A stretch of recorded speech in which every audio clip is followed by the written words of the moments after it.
ಆಯ್ತು ಬರ್ಲಾ ಗಾಳಮ್ಮ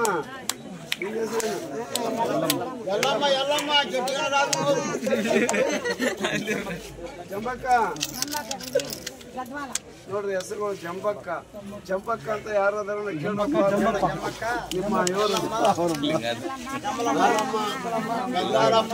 ಕನ್ಯಾಕುಮಾರಿಯಮ್ಮ ಈಗ ಅವ್ರು ಬಂದು ಈಗ ಎಲ್ಲ ಸಮುದಾಯದಲ್ಲಿ ನೋಡಿದ್ದೀನಿ ಸರ್. ನಿಮ್ಮಂತ ಒಂದು ಲೀಡರ್ನ ನೋಡಿಲ್ಲ. ಇಂಥ ಕಡೆ ಬಂದು ನೀವು ಮಾತಾಡಿ ಅವ್ರನ್ನ ವಿಚಾರಿಸ್ಕೊಂಡು ಕಷ್ಟ ಸುಖ ಕೇಳ್ಕೊಂಡು ಹೋಗ್ತಿಲ್ಲ. ನಾನು ಮಂತ್ರಿ ಇದ್ದಾಗೆ ಇಂಡಿಯಾ ದೇಶದಲ್ಲಿ ಯಾವನು ಕೂಡ ಆಡಿ ಗೊತ್ತಾ?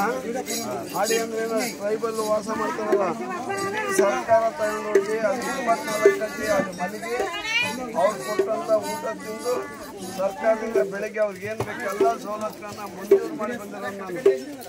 ಬೇರೆ ಯಾವನಾರ ಮಾಡಿದ್ರೆ ಒಂದು ಗಿಲ್ಲಿ ಡಾಕ್ಟರ್ ತರ ಮಾಡಿರೋ ನಾನೊಬ್ಬ ಮಾದರನಾಗಿರೋದ್ರಿಂದ ಯಾವನ ಬರೆಯೋದು. ಬೇರೆ ಯಾವನಾರ ಮಾಡಿದ್ದೆ ಅಂದ್ರೆ ಗೊತ್ತಲ್ಲ ನಿಮ್ದಲ್ಲಪ್ಪ, ಬೇರೆ ಜನರು ಈ ಜನರಲ್ಲ ಹೇಳೋದು. ನಾವು ಕೊರೋನಾ ಇದ್ದಾಗ ಮಾರಪ್ಪನವ್ರಿಗೆ ಹೇಳ್ರಿ, ನಾವು ಹಗಲು ರಾತ್ರಿ ಯಾರು ದಾನಿಗಳು ಕೊಡ್ತಾರೆ ಕಿಟ್ಗಳನ್ನ ತಗೊಂಬಂದು ಇವ್ರಿಗೆಲ್ಲ ಅವಾಗ ಅದು ಹಳೇದು ಏನಣ್ಣ, ನಾವು ಯಾರಿಗೂ ಬಿಟ್ಕೊಡಲ್ಲ ನಮ್ಮ ಜಿಲ್ಲೆಯಲ್ಲಿ.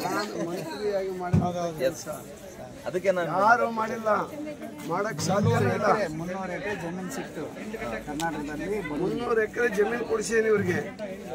ಆಮೇಲೆ ಎಂತ ಕಾಲೋನಿಗಳಾದವು ಮಕ್ಕಳು ಇವತ್ತು ವಿದ್ಯಾಭ್ಯಾಸ ಮಾಡ್ತಾರಂದ್ರೆ ಆಮೇಲೆ ಇವರಿಗೆ ನೇರವಾಗಿ ಇದು ಪ್ರವೇಶ ಹಾಸ್ಟೆಲ್ಗಳು ಎಕ್ಸಾಮೇ ಇಲ್ಲ. ಮೊರಾರ್ಜಿಯಲ್ಲಿ ಕಿತ್ತೂರು ಅಂತ ಅಲ್ಲೇ ಕೊಡ್ಬೇಕು. ಯಾರು ಲೀಡರ್ ಸಮಾಜದಲ್ಲಿ ಯಾರು ಇಲ್ಲ. ಕ್ರಾಂತಿ ಇವ್ರ ಜೈಲಿಂದಾಗ ನಾವು ಹಂಗೆ ಬರ್ತಿದ್ವಿ. ಪ್ಯಾಕೇಜ್ ಹಾಕಿ ನಾನು ಕೂರಿಸಿರೋದು ಮಕ್ಕಳು ಎಷ್ಟು ಚೆನ್ನಾಗಿತ್ತು ಕೋಸಲ್ಲಿ.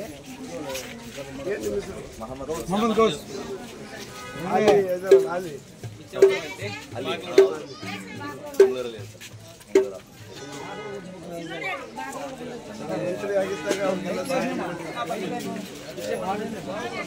ಅದಕ್ಕೆ ಓಟ್ ಬಂದಿದ್ವಿ. ಒಂದು ಕರೆಕ್ಟಾಗಿ ಒಂದು ಇದು ಮಾಡತ್ತೀನಿ ಮಾಡಿ ಬರ್ತೀನಿ. ನನಗೆ ಒಂದು ಕಳಿಸಿ ಕಳಿಸಿ ನಿಮ್ಮ